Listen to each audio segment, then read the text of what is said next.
ইন্টারেস্টের সাথে লিঙ্ক করতে চাচ্ছি তার কারণ হচ্ছে যে ইন্টারেস্টের সাথে আপনাদের দেখবেন যে ইনভেস্টমেন্ট স্পেন্ডিংটা রিলেটেড, অর্থাৎ আমরা no longer we are considering that investment is a part of the autonomous part of the demand function, অর্থাৎ আমাদের এবারের মধ্যে যে পার্টটা ছিল তার মধ্যে এখন ইনভেস্টমেন্টটাকে আমরা আর কনসিডার করব না। Then how we are going to get the amount for investment, আমরা হচ্ছে ইনভেস্টমেন্টের যে ফাংশনটা এই চ্যাপ্টারে ডেরাইভ করব, সেখান থেকে হচ্ছে কি আমরা দেখব যে কেমন করে টোটাল ইনভেস্টমেন্ট বা ইনভেস্টমেন্ট স্পেন্ডিং এর অ্যামাউন্টটা ক্যালকুলেট করতে হয়।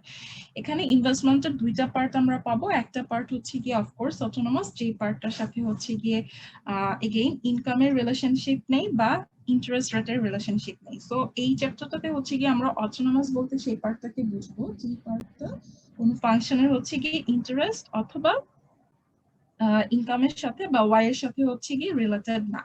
তাহলে ইনভেস্টমেন্ট স্পেন্ডিংটাকে আমরা হচ্ছে কি দুইটা ভাগে ভাগ করে ফেলবো। একটা পার্ট হচ্ছে কি যেটা আমরা অটোনমাস পার্টটা ধরছি আই বার দিয়ে আমরা ডিনোট করব, আর আরেকটা পার্ট হচ্ছে কি যেটা অটোনমাস না।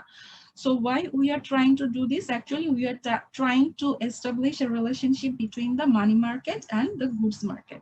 So what is the goods market? Goods market হলো এই যে এতদিন ধরে আমরা যা যা কনসেপ্ট আমরা পড়ে এসেছি সেই কনসেপ্টগুলো কিন্তু আমরা কোন পার্সপেক্টিভে দেখে এসেছি?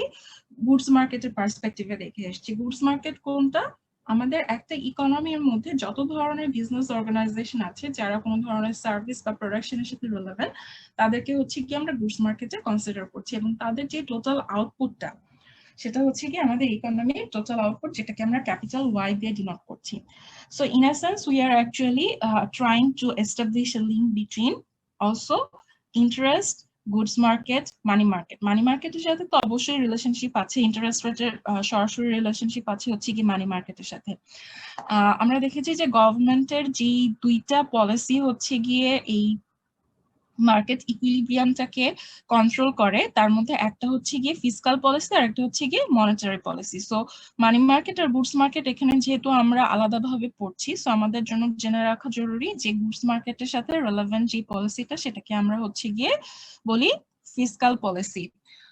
এই ডায়াগ্রামটা যদি দেখেন, এখানে দেখেন আমাদের ফিসকাল পলিসিটা যেটা সেটা হচ্ছে গিয়ে গুডস মার্কেটের সাথে রিলেভেন্ট, ঠিক আছে। আর অ্যাসেটস মার্কেট বলে আমরা নতুন একটা মার্কেট এই চ্যাপ্টারে ইন্ট্রোডিউস করছি, যেটার আন্ডারে আমরা মানি মার্কেট এবং বন্ড মার্কেট এই দুইটা মার্কেটকে কনসিডার করব।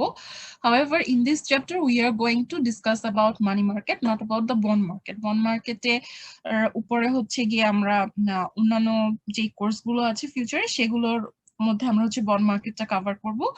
ম্যাক্রো ইকোনমিক্সে আমরা মেইনলি ফোকাস করব হচ্ছে কি মানি মার্কেটের উপরে। সো মানি মার্কেটের ডিমান্ড সাপ্লাই এই জিনিসগুলো কন্ট্রোল করে হচ্ছে কি সেন্ট্রাল ব্যাংকের monetary policy.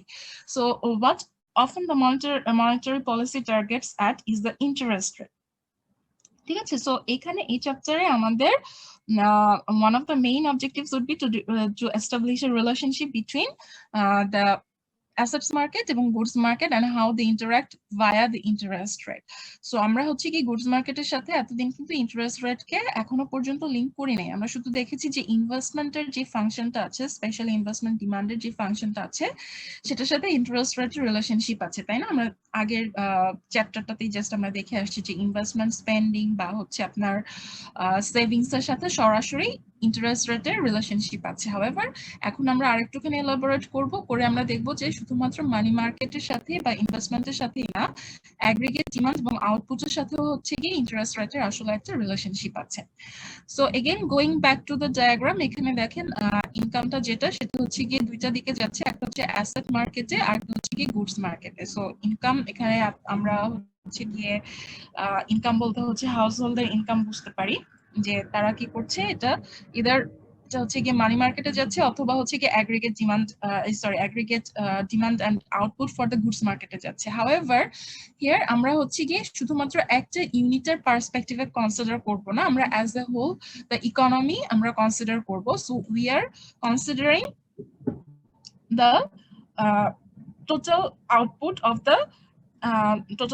Of the market, ঠিক আছে। সো সেটার সাথে আমাদের দুইটা জিনিসের রিলেশনশিপ আছে, একটা হচ্ছে কি অ্যাসেট মার্কেটের রিলেশনশিপ আছে যেটা ডিমান্ড এবং সাপ্লাই কন্ট্রোলড হয় থ্রু মনিটারি পলিসি, আরেকটা হচ্ছে কি গুডস মার্কেটের রিলেশনশিপ আছে, যেটা হচ্ছে গিয়ে ফিসকাল পলিসির থ্রুতে কন্ট্রোল হয়। এবং এই দুইটা মার্কেট হচ্ছে গিয়ে আবার ভায়া ইন্টারেস্ট রেটের থ্রুতে হচ্ছে গিয়ে linked.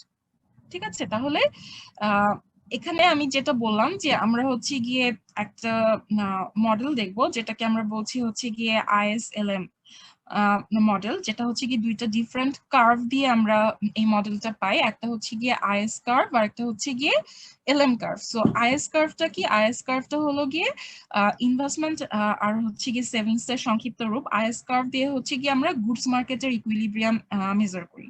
On the other hand LM মার্কেটটা হচ্ছে গিয়ে মনিটারি পলিসির থ্রুতে মানি মার্কেটের সাথে রিলেভেন্ট। সো LMটা হচ্ছে গিয়ে it stands for actually liquidity preference and হচ্ছে কি মানি সাপ্লাই, সো মানি মার্কেটের সাথে রিলেটেড। সো এই যে দুইটা কার্ভ আমরা ডিরাইভ করছি, একটা হচ্ছে গিয়ে IS কার্ভটা হচ্ছে গিয়ে আমাদের রিপ্রেজেন্ট করছে গুডস মার্কেটের ইকুইলিব্রিয়ামটা, আর LM কার্ভটা হচ্ছে গিয়ে রিপ্রেজেন্ট করছে মানি মার্কেটের ইকুইলিব্রিয়ামটা। সো অ্যাসেট মার্কেটের যে পার্টটা আমরা এই চ্যাপ্টারে দেখছি মানি মার্কেট, সেটার জন্য হচ্ছে গিয়ে আমরা LM কার্ভটা ডিরাইভ করব। এবং ফাইনালি আমরা দেখব যে হাউ ভায়া দ্য IS এবং LM model we can actually derive the equilibrium level of output and also the equilibrium level of interest rate in the economy. ঠিক আছে, আমরা লাস্টের কোন একটা চ্যাপ্টারে দেখেছিলাম যে গভর্নমেন্ট যদি তার ফিসকাল পলিসি কন্ট্রোল করতে চায় তাহলে সেটা কিভাবে করতে পারে। সরি, ফিসকাল পলিসি না, যদি আউটপুটের উপরে কোনো ধরনের চেঞ্জ আনতে চায় তাহলে সেটা কিভাবে করতে পারে, সেটা হচ্ছে গিয়ে ফিসকাল পলিসির থ্রুতে ইমপ্লিমেন্ট করতে পারে, তাই না? যদি গভর্নমেন্ট ইকোনমি টোটাল আউটপুটে কোনো ধরনের চেঞ্জ আনতে চায় তাহলে সে হচ্ছে কি ফিসকাল পলিসি ইমপ্লিমেন্ট করে। ফিসকাল পলিসি যদি ইমপ্লিমেন্ট করতে চায় তাহলে গভর্নমেন্ট কি করতে পারে, গভর্নমেন্টের ফিসকাল পলিসি এক্সপ্যানশনারি পলিসি হতে পারে অথবা হচ্ছে কি কন্ট্রাকশনারি হতে পারে। হাউএভার আমরা যখন গভর্নমেন্টের ফিসকাল পলিসির কথা বলি তখন আমরা ধরে নেই যে অ্যাকচুয়ালি গভর্নমেন্ট কি করতে চায়, সে হচ্ছে কি এক্সপ্যানশন করতে চায়, অর্থাৎ আউটপুট বা টোটাল জিডিপির অ্যামাউন্টটা বাড়াতে চায় রাদার দ্যান কন্ট্রাকশনারি। সো যদি এক্সপ্যানশনারি ফিসকাল পলিসির কথা আমরা কনসিডার করি, এক্সপ্যানশনারি ফিসকাল পলিসির আমরা একটা ড্রব্যাক দেখে আসছিলাম, আপনাদের কি মনে আছে এক্সপ্যানশনারি ফিসকাল পলিসি কেন হচ্ছে কি সবসময় সাকসেসফুল হয় না?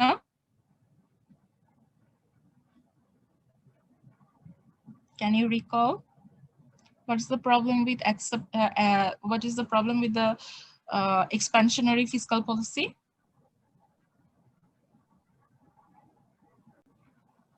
ইনভেস্টমেন্ট কমে যায় এই কারণে। ইনভেস্টমেন্ট কমে যায়। অলসো এক্সপ্যানশনারি ফিসকাল পলিসির একটা প্রবলেম হলো যে ইট অ্যাকচুয়ালি হায়ার্স বা যেটা হচ্ছে ইনভেস্টমেন্টের যে প্রাইসটা কি ইন্টারেস্ট রেট না? সো এক্সপ্যানশনারি ফিসকাল পলিসির একটা যেটা হচ্ছে গিয়ে অ্যাডভার্স ইফেক্ট আমরা বলতে পারি, সেটা পরে হচ্ছে গিয়ে ইন্টারেস্ট রেটের উপরে। সো ইন্টারেস্ট রেট হচ্ছে গিয়ে বেড়ে যায়। যদি ইন্টারেস্ট রেট বেড়ে যায়, আমরা দেখেছি যে ইকোনমিতে হচ্ছে গিয়ে ইন্টারেস্ট রেট বাড়ে এবং ক্রাউডিং আউট ইফেক্ট পড়ে। সো ইন্টারেস্ট রেট যদি বেড়ে যায় সেই ক্ষেত্রে কি হতে পারে, ইন্টারেস্ট রেট বেড়ে গেলে হচ্ছে গিয়ে আমাদের এক্সপ্যানশনারি ফিসকাল পলিসির কারণে যে পরিমাণে আউটপুট বাড়লো বা যে পরিমাণে হচ্ছে গিয়ে জিডিপি গ্রোথ হলো, সেটা ওই ইন্টারেস্ট রেটের ইনক্রিজের কারণে অফসেট হয়ে যেতে পারে। হাউএভার এখানে আমরা দেখব যে শুধুমাত্র কি অফসেটই হয় নাকি এমন কোনো expansionary fiscal policy government actually impose করতে পারে যেটার থ্রুতে হচ্ছে গিয়ে ওই যে ইন্টারেস্ট রেটের যে ইনক্রিমেন্টটা সেটা কভার করেও ইকোনমি গ্রো করতে পারে। Maybe it can totally be actually not possible to recover. Sometimes it also can be possible যে ওই ইন্টারেস্ট রেটের যে ইনক্রিজটা সেটার নেগেটিভ যেই ইম্প্যাক্টটা ইকোনমিতে পড়ছে সেটা হচ্ছে টোটালি রিকভার করা যাচ্ছে via the expansionary fiscal policy. So that's one of the thing we want to focus in this chapter. And then আর কিছু কি আমি বাদ দিচ্ছি? Okay, so these are all the introductory thoughts regarding the models we are going to introduce here. As I told you, যে IS কার্ভটা যেটা সেটা দিয়ে হচ্ছে কি আমরা ইনভেস্টমেন্ট স্পেন্ডিং এর ডিমান্ড আর সাপ্লাই এর অবস্থা দেখবো, আর LM কার্ভটা দিয়ে হচ্ছে কি আমরা মানি মার্কেটের ডিমান্ড আর সাপ্লাইটা দেখবো।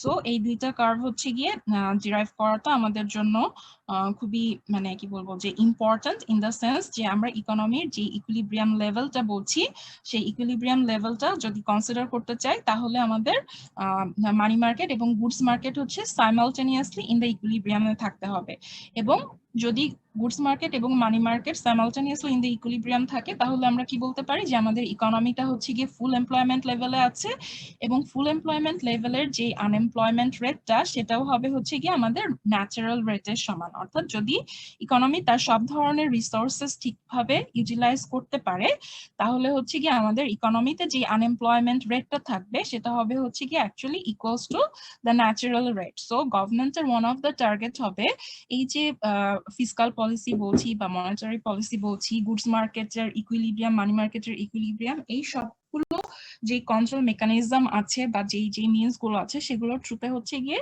নাম্বার ওয়ান ইকোনমির আউটপুট যেটা আছে সেই প্রোডাকশনটা হচ্ছে গিয়ে বাড়ানো বা জিডিপিটাকে গ্রো করানো এবং একই সাথে আনএমপ্লয়মেন্টের লেভেলটাকে হচ্ছে গিয়ে মিনিমাম পসিবল লেভেলে রাখা। এই দুইটাই হচ্ছে গিয়ে গভর্নমেন্টের যত ধরনের পলিসি আমরা দেখি তার মানে মেজর টার্গেট। গভর্নমেন্টের মেইন টার্গেট থাকে হচ্ছে আনএমপ্লয়মেন্টের রেটটাকে একটা রিজনেবল অ্যামাউন্টের মধ্যে রাখা।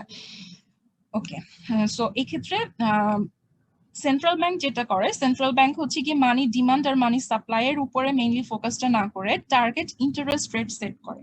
ঠিক আছে, সো সেন্ট্রাল ব্যাংক হচ্ছে গিয়ে টার্গেট ইন্টারেস্ট রেট সেট করে তারপরে সেটার সাথে হচ্ছে গিয়ে মানির সাপ্লাইটাকে লিঙ্ক করে এবং মানির ডিমান্ডটাকে হচ্ছে গিয়ে ওটা দিয়ে কন্ট্রোল করা হয়। On the other hand goods মার্কেটের যে ইকুইলিব্রিয়ামটা, গুডস মার্কেটের ইকুইলিব্রিয়ামটা আমরা জানি যে ইকোনমিক টোটাল ডিমান্ড আর হচ্ছে গিয়ে টোটাল আপনার যে সাপ্লাইটা আছে সেখান থেকে আসে। ওটাকে হচ্ছে গিয়ে গভর্নমেন্ট যদি চায় তাহলে ফিসকাল পলিসির থ্রুতে ইনফ্লুয়েন্স করতে পারে। Before starting the IS curve, I want to just say a few introductory lines about the model. Actually, this model was first introduced in 1937.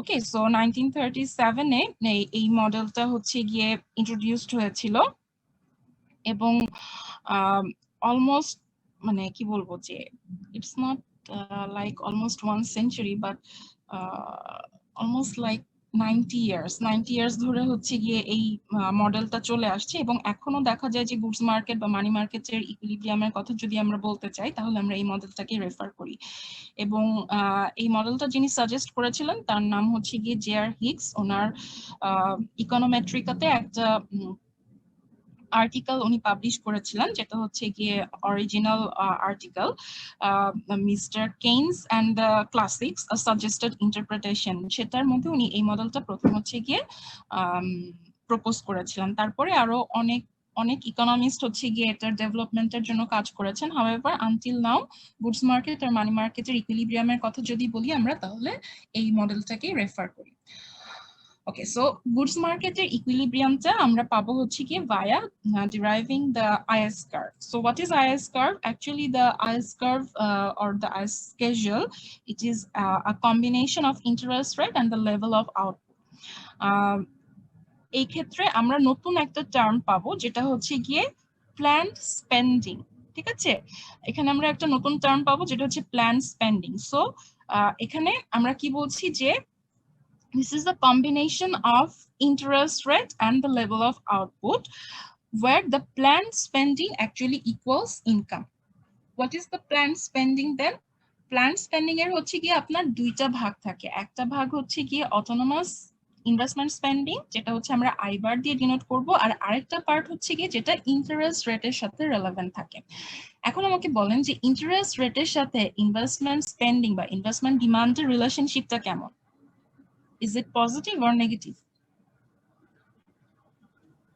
Negative. Interest rate relationship to হচ্ছে কি negative. So কি হবে is কার্ভের যে ডেরিভেশনটা সেটার জন্য হচ্ছে গিয়ে প্রথমেই আমরা এক্সপ্লেইন করার চেষ্টা করব যে why investment actually depends on interest rate এবং তারপরে হচ্ছে গিয়ে আমরা কি করব we are going to insert the investment demand function in the aggregate demand identity. However before that আমরা জানি যে অ্যাকচুয়ালি ইনভেস্টমেন্ট ডিমান্ডের সাথে হচ্ছে কি ইন্টারেস্ট রেটের রিলেশনশিপটা নেগেটিভ। সো আমরা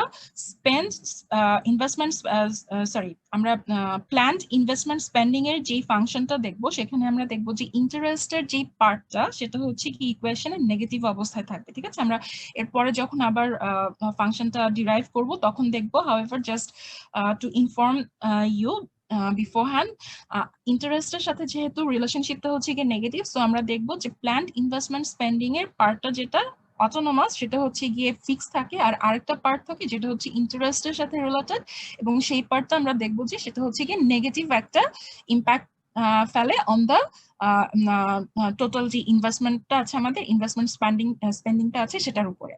ওয়াই? তার কারণ হচ্ছে ইন্টারেস্ট রেট যদি বেড়ে যায় তাহলে হচ্ছে গিয়ে প্ল্যান্ড ইনভেস্টমেন্ট স্পেন্ডিং কমে যাবে।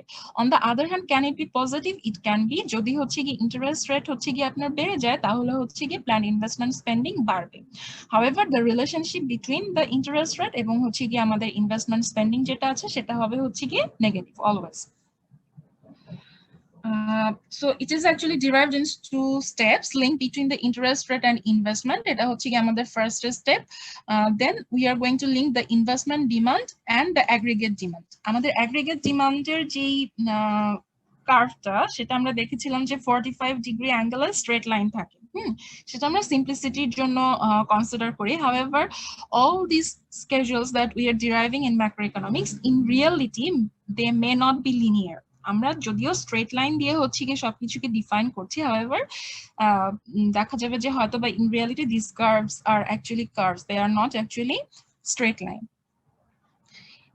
Investment is no longer treated as exogenous. আমরা অলরেডি এটা ডিসকাস করেছি যে আমাদের ইনভেস্টমেন্টের পুরো পার্টটাই হচ্ছে কি অটোনমাস না। অটোনমাস না মানে হলো যে এটার একটা পার্ট থাকবে যেটা হচ্ছে কি ইন্টারেস্ট বা ইনকাম দিয়ে ইনফ্লুয়েন্সড হবে, এবং ইন কেস অফ ইনভেস্টমেন্ট এটা হচ্ছে কি is going to be influenced by the interest rate. So do you remember what is exogenous?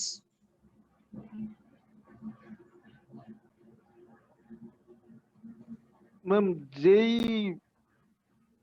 কি বলবো একটু ম্যাম ফর্মুলাতে যেটা ম্যাম ডিরাইভ করা হয় না, বাইরে থেকে নিয়ে আসা হয় ওইটা। এটা আমরা হচ্ছে কি given হিসেবে ধরে নেই, অর্থাৎ this amount was stated somewhere. We do not derive it through the function or through the whatever formula we are deriving here. So আমরা হচ্ছে কি ওই ইকুয়েশনটাতে এটা পাই না, আমরা হচ্ছে কি বাইরে থেকে ফর্মুলাটা ইনসার্ট করি বা বাইরে থেকে হচ্ছে কি ভ্যালুটা ইনসার্ট করি। So this is actually in this case is going to be dependent on an endogenous variable, which is interest rate. So investment demand is lower the higher our interest rates. This is very logical. We have discussed it also in our previous chapters. Interest rate are the cost of borrowing money. We already know that যে money borrow করতে হলে আমাদেরকে যে প্রাইসটা payment করতে হবে সেটা হচ্ছে interest rate. Increased interest rates raise the price to firms of borrowing for capital equipment, reduce the quantity of investment demand. So what does it indicate? যে ইন্টারেস্ট রেট যদি বেড়ে যায় তাহলে আমরা যদি ধরে নেই যে ফার্ম হচ্ছে গিয়ে লিজ নিচ্ছে, হ্যাঁ পারচেজ করছে, হোয়াটএভার করছে, তাহলে তাকে কি করতে হবে? লিজের জন্য পেমেন্ট বেশি পেমেন্ট করতে হবে। যদি সে পারচেজ করে তাহলে সেটার জন্য আপনার ডাউন পেমেন্ট এবং ইনস্টলমেন্ট পেমেন্ট গুলো যেগুলো করবে সেটাও হচ্ছে গিয়ে হায়ার হবে। সো তাদের ইনভেস্টমেন্টের ডিমান্ডটা হচ্ছে গিয়ে কমে যাবে, which is also natural, যে যখন হায়ার রেটে কোনো কিছু পেমেন্ট করতে হবে, so considering their limited capability they cannot actually invest in all the available and positive NPV projects.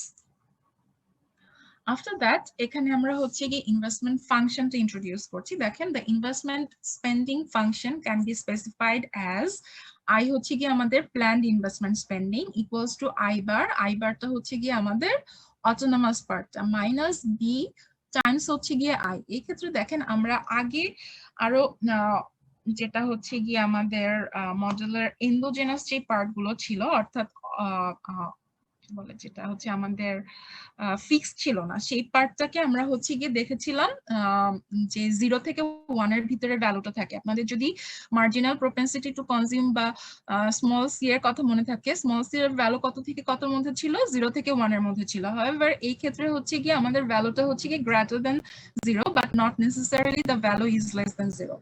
ওকে, তার কারণ হচ্ছে ইনভেস্টমেন্ট আমরা যদি মানে বিলিয়নে কনসিডার করি আর ইন্টারেস্ট রেটটা যদি আমরা হচ্ছে গিয়ে নাম্বারে এক্সপ্রেস করি তাহলে এটার ক্যালকুলেশনটা একরকম হবে, আর যদি ইন্টারেস্ট রেটটা হচ্ছে গিয়ে আমরা রেট দিয়ে এক্সপ্রেস করি অর্থাৎ পয়েন্ট সামথিং দিয়ে এক্সপ্রেস করি তাহলে এটার ভ্যালুটা হচ্ছে গিয়ে different হবে. However, this is actually going to lower the amount of planned investment spending.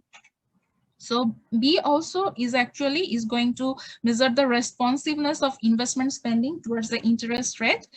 আর হচ্ছে গিয়ে I bar আমরা already জানি যে autonomous investment spending. Here the slope is negative, which is actually reflecting that the reduction in I is going to increase the quantity of I or vice versa. অর্থাৎ যদি interest rate বাড়ে তাহলে ইনভেস্টমেন্টের যে ডিমান্ডটা আছে বা ইনভেস্টমেন্ট স্পেন্ডিং যেটা আছে সেটা হচ্ছে গিয়ে কমে যাবে. So the relationship is actually negative.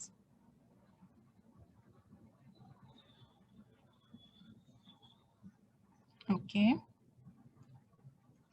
আচ্ছা, again এটা হচ্ছে গিয়ে যেহেতু behavioral function, so this may not be a straight line. It can be a curve. Okay. But for the purpose of simplicity আমরা হচ্ছে গিয়ে এখানে ইনভেস্টমেন্ট ফাংশনটাকে লিনিয়ার ধরছি. as a result এটা হচ্ছে গিয়ে একটা downward sloping straight line. Okay,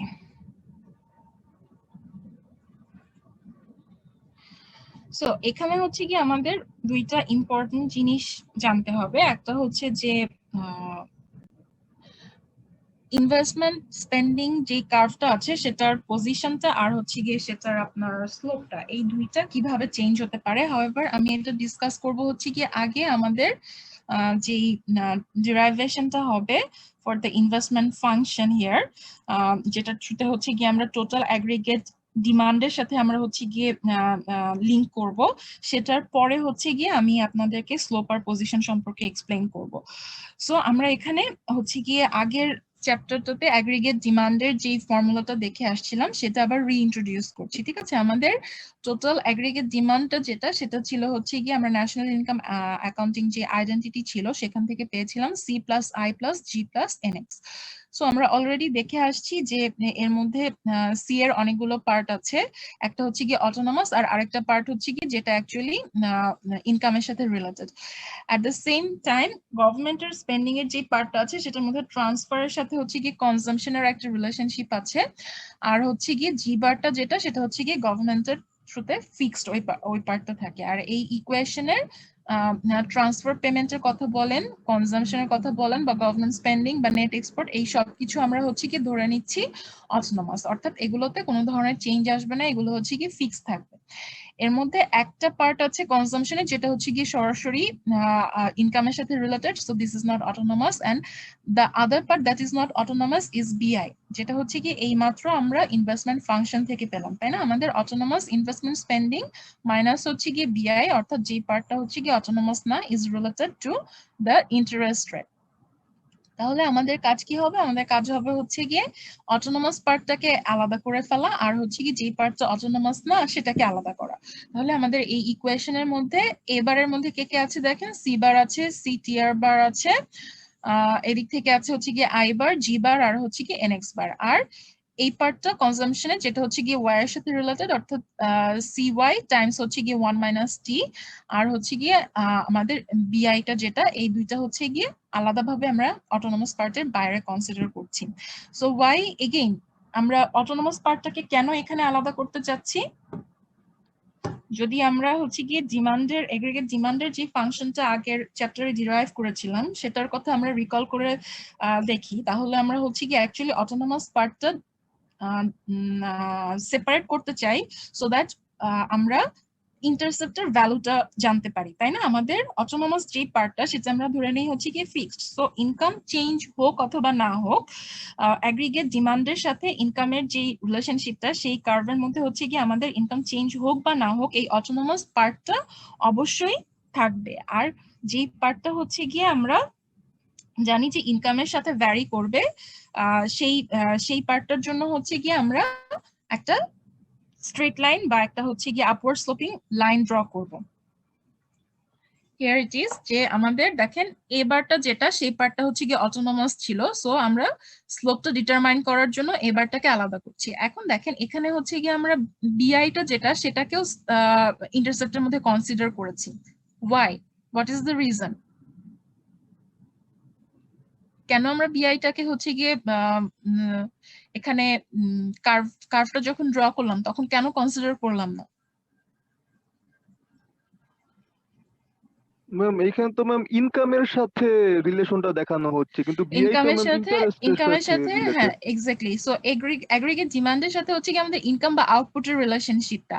as a result for a given level of I, BI এর যে পার্টটা আছে সেটা হচ্ছে কি ফিক্স থাকবে, ঠিক আছে? সো এই যে বিআই পার্টটা, এই পার্টটা হচ্ছে গিয়ে আমাদের এই আপওয়ার্ড স্লোপিং যে কার্ভটা আমরা পাচ্ছি ফর এগ্রিগেট ডিমান্ড সেটার উপরে কোনো ধরনের ইম্প্যাক্ট ফেলছে না। অ্যাজ এ রেজাল্ট আমরা বিআইটাকেও ফর দ্য টাইম বিং কি করছি, এখানে হচ্ছে গিয়ে ইন্টারসেপ্টের মধ্যেই কনসিডার করে নিচ্ছি। তাহলে আমরা দুইটা ডিফারেন্ট লেভেল অফ ইন্টারেস্টের জন্য হচ্ছে গিয়ে অ্যাগ্রিগেট ডিমান্ডের কার্ভটা এখানে ড্র করেছি। দেখেন একটা হচ্ছে গিয়ে I1 আর একটা হচ্ছে গিয়ে I2। হাউএভার এই বি এর সাথে মাল্টিপ্লাই করার পরে BI1 বা BI2 যেটা আমরা পাচ্ছি সেই দুইটার আই এর কোনো ভ্যালু হচ্ছে গিয়ে আমাদের এই অ্যাগ্রিগেট ডিমান্ডের কার্ভের উপরে কোনো ধরনের ইম্প্যাক্ট ফেলছে না, এখনো পর্যন্ত ফেলছে না, ঠিক আছে? কারণ আমরা এখনো হচ্ছে গিয়ে আউটপুটের সাথে ইন্টারেস্ট রেটের কোনো ধরনের রিলেশনশিপ পাই নাই। আমরা এখানে কি দেখাচ্ছি, সিম্পলি হচ্ছে ইনকাম আউটপুটের সাথে অ্যাগ্রিগেট ডিমান্ডের রিলেশনশিপটা দেখাচ্ছি। আমাদের 45 ডিগ্রি যে অ্যাঙ্গেলটা সেটা হচ্ছে গিয়ে সেই সব পয়েন্ট গুলো নিয়ে ড্র করা যেখানে হচ্ছে আমাদের aggregate demand is exactly equals to হচ্ছে কি ওয়াই। সো আমরা I1 যে লেভেলটা সেটার জন্য যে কার্ভটা ড্র করলাম সেখানে হচ্ছে কি আমরা একটা ইকুইলিব্রিয়াম পয়েন্ট পাচ্ছি E1। যদি কোনো কারণে ইন্টারেস্ট রেট বেড়ে যায় তাহলে হচ্ছে কি আমাদের ইন্টারসেপ্টটা চেঞ্জ হবে। ইন্টারসেপ্টটা চেঞ্জ হয়ে কি হবে দেখেন, এটা ছিল হচ্ছে গিয়ে আগে এবার মাইনাস BI1 ছিল, সেটা বেড়ে হচ্ছে গিয়ে I2 হয়ে গেলে এবার মাইনাস BI2, অর্থাৎ আপওয়ার্ড শিফট হচ্ছে। সো এখানে দেখেন আমাদের আপওয়ার্ড স্লোপিং কার্ভটা যেটা সেটা হচ্ছে কি এগেইন আপওয়ার্ড শিফট করার কারণে আমাদের 45 ডিগ্রি লাইনের সাথে যেখানে ইন্টারসেক্ট করছে সেখানে আমরা ধরে নিচ্ছি যে ইকুইলিব্রিয়াম লেভেল অফ আউটপুট অথবা ইনকাম আমরা পাবো। সো E2 তে হচ্ছে গিয়ে আমাদের এই পয়েন্টটা মুভ করছে। এখনো পর্যন্ত কিন্তু আমরা ইনকামের সাথে ইন্টারেস্ট রেটের কোনো ধরনের রিলেশনশিপ এস্টাবলিশ করতে পারিনি। সো সেটা যদি আমরা করতে চাই তাহলে আমাদেরকে কি করতে হবে, তাহলে আমাদেরকে হচ্ছে গিয়ে এই যে দুইটা ইকুইলিব্রিয়াম পয়েন্ট আমরা পেয়েছি, ঠিক আছে, একটা হচ্ছে কি E1 আর E2, এটাকে হচ্ছে কি আমাদের আরেকটা কার্ভে প্যারালালি হচ্ছে গিয়ে ট্রান্সফার করতে হবে। এখানে দেখেন আমরা কি করছি, আমরা ভার্টিক্যালি দুইটা কার্ভ আমরা ড্র করছি। প্রথম কার্ভটাতে আমরা কি দেখাচ্ছিলাম, অ্যাগ্রিগেট ডিমান্ড আর ইনকাম অর আউটপুট। আমাদের এখানে হরাইজন্টাল অ্যাক্সিসের যেই পয়েন্টগুলো আছে সেটা কিন্তু সেম। সো আমরা কি করতে পারি, আমরা হচ্ছে কি সরাসরি উপরের কার্ভ থেকে এই Y1 আর Y2 এর পয়েন্টগুলোকে এখানে ট্রান্সফার করতে পারি, তাই না? এখন আমরা কি করবো, এখানে হচ্ছে গিয়ে আমরা ডিফারেন্ট লেভেল অফ ইন্টারেস্ট রেটের সাথে হচ্ছে গিয়ে রিলেশনশিপটা এস্টাবলিশ করব, যেটা হচ্ছে কি আমাদের গুডস মার্কেটের ইকুইলিব্রিয়াম কার্ভটা ছিল, যেটাকে আমরা বলছিলাম হচ্ছে কি আইএস কার্ভ। আইএস কার্ভ কি করছে, আইএস কার্ভের মধ্যে হচ্ছে কি আমরা সেই কম্বিনেশন অফ ইন্টারেস্ট এবং আউটপুট গুলো পাই যেটা হচ্ছে কি আমাদের ইকুইলিব্রিয়াম, যেখানে হচ্ছে কি আমাদের প্ল্যান স্পেন্ডিংটা হবে হচ্ছে কি ইকুয়ালস টু ইনকাম।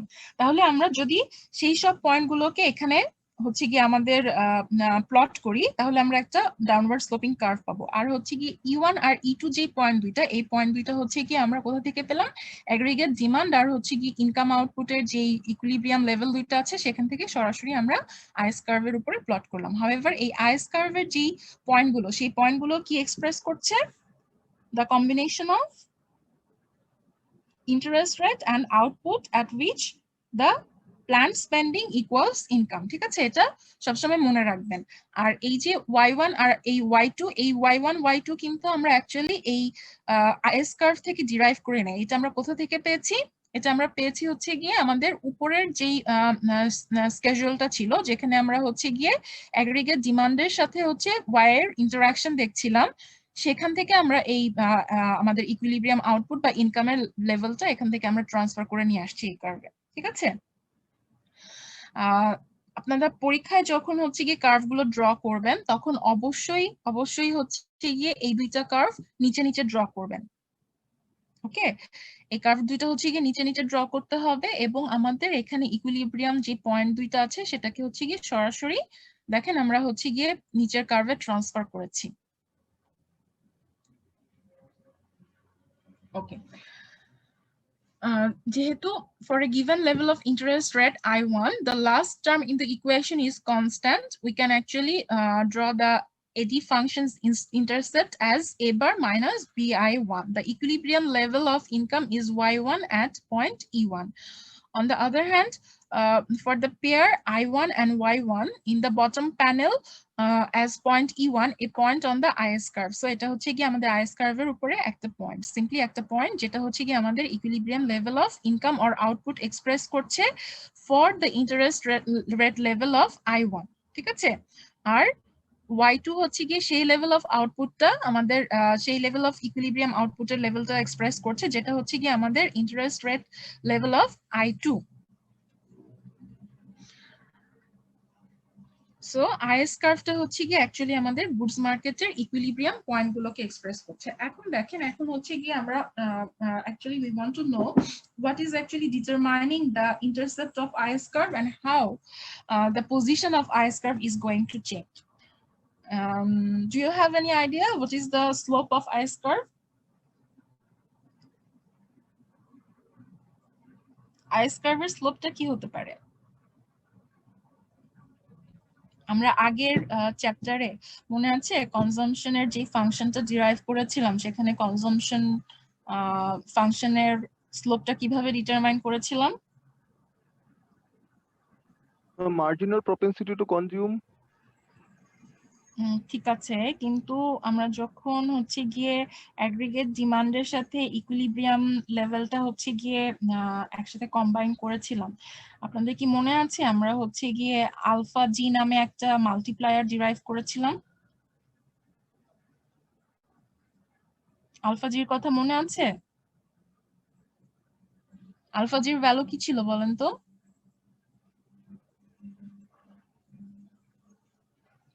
চ্যাপ্টারটা কি একবারও পড়েছেন?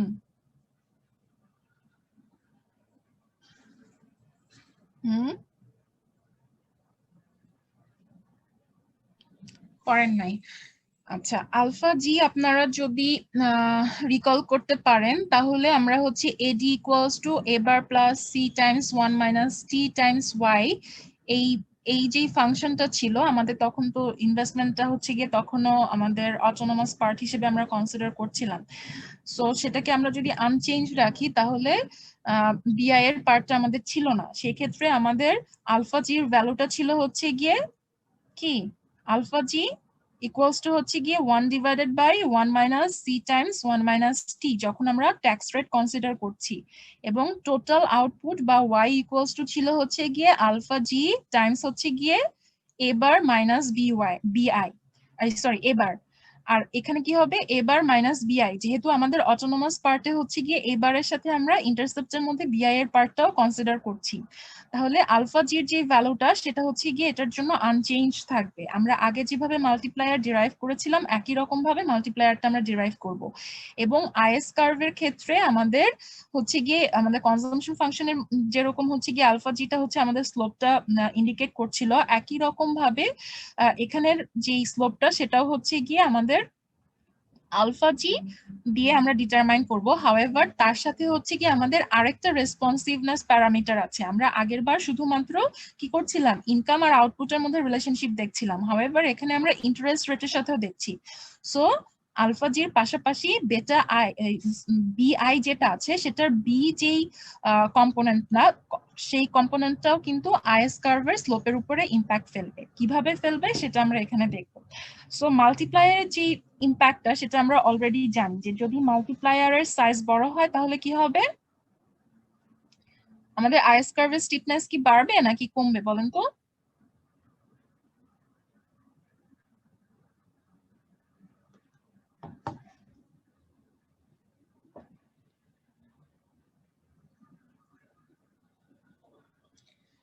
এই যে ডেরাইভেশনটা মনে পড়েছে কি?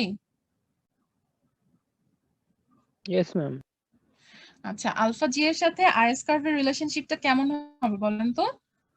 মাল্টিপ্লায়ারের ভ্যালু বাড়লে আমাদের কার্ভটা কি স্টিপার হবে নাকি ফ্ল্যাটার হবে?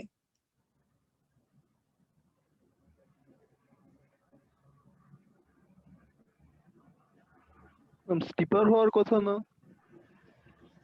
স্টিপার হবে, exactly.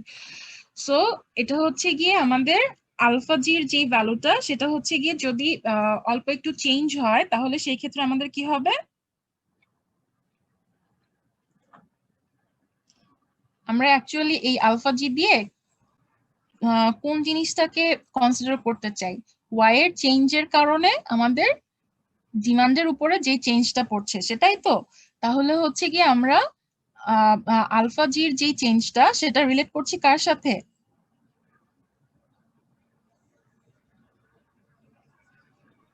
Output.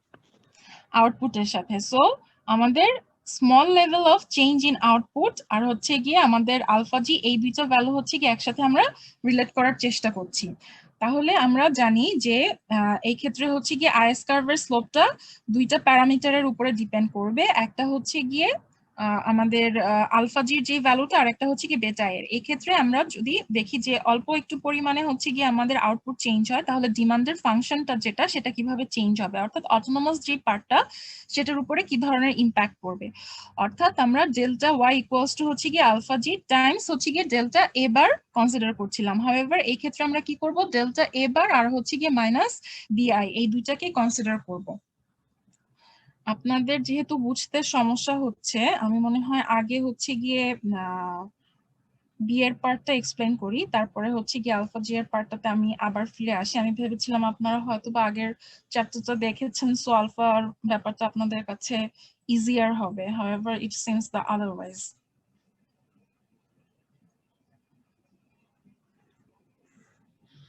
Okay. So first we are considering the impact of the influence of actually B. এক্ষেত্রে আমাদের মনে রাখতে হবে যে আলফা জি এর যে ইনফ্লুয়েন্সটা আর বি এর যে ইনফ্লুয়েন্সটা, এই দুইটা হচ্ছে গিয়ে ভিন্ন। ঠিক আছে? যদি আমরা হচ্ছে গিয়ে ডাউনওয়ার্ড স্লোপিং যে আইএস কার্ভটা ডিরাইভ করেছি সেটার দিকে খেয়াল করি, তাহলে আমাদের বি এর ভ্যালুটার রিলেশনশিপটা কেমন বলেন তো? নেগেটিভ। সো কার্ভটা হচ্ছে গিয়ে যত ফ্ল্যাটার হবে, it is going to indicate যে আইএস কার্ভটা হচ্ছে গিয়ে যত ফ্ল্যাটার হবে তত হচ্ছে গিয়ে বি এর ভ্যালুটা হায়ার হবে। ঠিক আছে? সো বি এর ভ্যালুটা হচ্ছে গিয়ে হায়ার হবে। দেয়ারফর যদি বি এর ভ্যালুটা হায়ার হয়, what does that indicate? A given change in the interest rate is going to produce a larger amount of change in the income or output. ঠিক আছে? যত বেশি ফ্ল্যাট হবে তত কি হবে? Small amount of increase in I, আমাদের ইনকামের যে চেঞ্জটা সেটা হচ্ছে গিয়ে হায়ার হবে। আর যদি কার্ভটা স্টিপার হতো তাহলে কি হতো বলেন তো? ম্যাম ইনকাম বা আউটপুটের চেঞ্জটা কম হতো ইন্টারেস্ট রেটের চেঞ্জের জন্য। দেখেন আমাদের এই কার্ভটা যা আছে তার চাইতে যদি স্টিপার একটা কার্ভ আমরা কনসিডার করি, ঠিক আছে? ধরেন আমরা হচ্ছে কি সেম লেভেল অফ ইন্টারেস্টই কনসিডার করছি। এটা হচ্ছে কি আমাদের I1 আর এটা হচ্ছে কি আমাদের I2। তাহলে আমাদের চেঞ্জটা কতটুকু হচ্ছে দেখেন।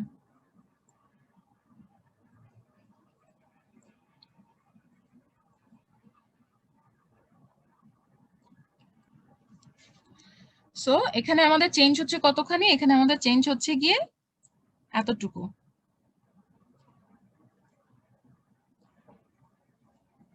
এটা হচ্ছে আমাদের IS dash.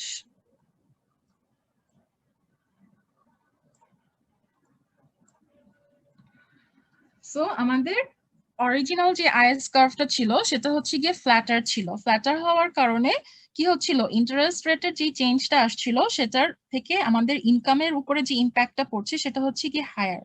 On the other hand IS কার্ভের স্লোপটা যদি হচ্ছে গিয়ে আমাদের স্টিপার হয়, তাহলে কি হচ্ছে দেখেন, আইএস কার্ভের স্লোপটা স্টিপার হওয়ার কারণে হচ্ছে কি ইন্টারেস্ট রেটের চেঞ্জের কারণে আউটপুটের উপরে যে ইম্প্যাক্টটা পড়ছে বা ইনকামের উপরে যে ইম্প্যাক্টটা পড়ছে সেটা হচ্ছে গিয়ে স্মলার হচ্ছে। এবং কার্ভটা যত ফ্ল্যাটার হচ্ছে তার মানে কি? তার মানে হলো যে বি এর ভ্যালুটা হচ্ছে কি তত higher. As a result B এর ভ্যালু যদি হায়ার হয় তাহলে কি হবে, তাহলে হচ্ছে গিয়ে অল্প পরিমাণে চেঞ্জের জন্য আমাদের ইনকামের উপরে ইম্প্যাক্টটাও হায়ার হবে। অন দা আদার হ্যান্ড যদি কার্ভটা স্টিপার হয় তাহলে আমাদের ইনকামের চেঞ্জটা স্মল হচ্ছে। স্মল হওয়ার মানে কি, স্মল হওয়ার মানে হলো গিয়ে বি এর ভ্যালুটাও স্মলার। ঠিক আছে, বি এর ভ্যালু যদি স্মলার হয় তাহলে ইন্টারেস্ট রেটের চেঞ্জের জন্য ইনকাম অর আউটপুটের উপরে যে ইম্প্যাক্টটা সেটা হচ্ছে গিয়ে কম পড়বে।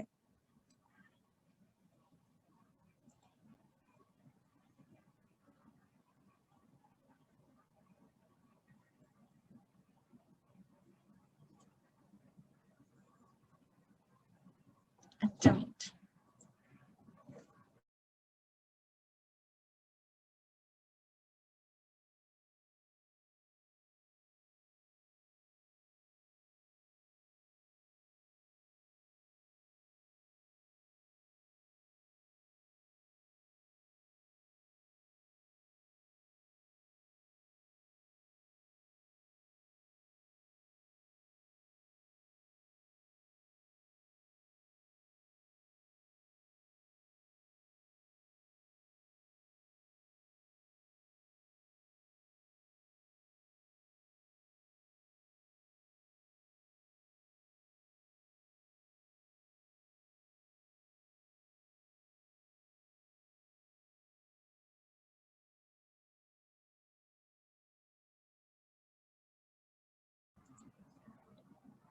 আমার ভয়েস শোনা যাচ্ছে?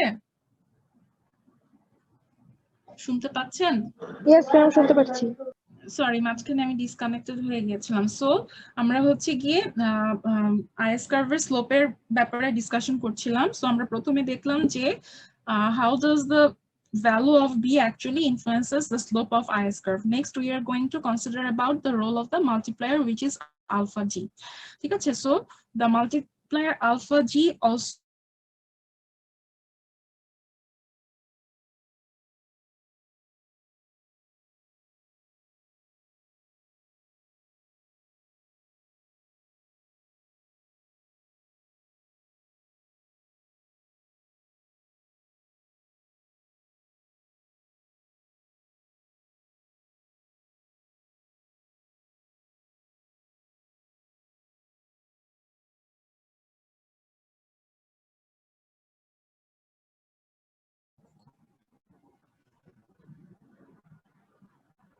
extremely sorry, বারবার ডিসকানেক্টেড হয়ে যাচ্ছে। আমি মিটিংটা মনে হয় একবার এন্ড করে আবার নতুন করে শুরু করি, ঠিক আছে? কোন একটা প্রবলেম হচ্ছে, বারবার আমার জুম রিস্টার্ট করছে। Just give me few minutes.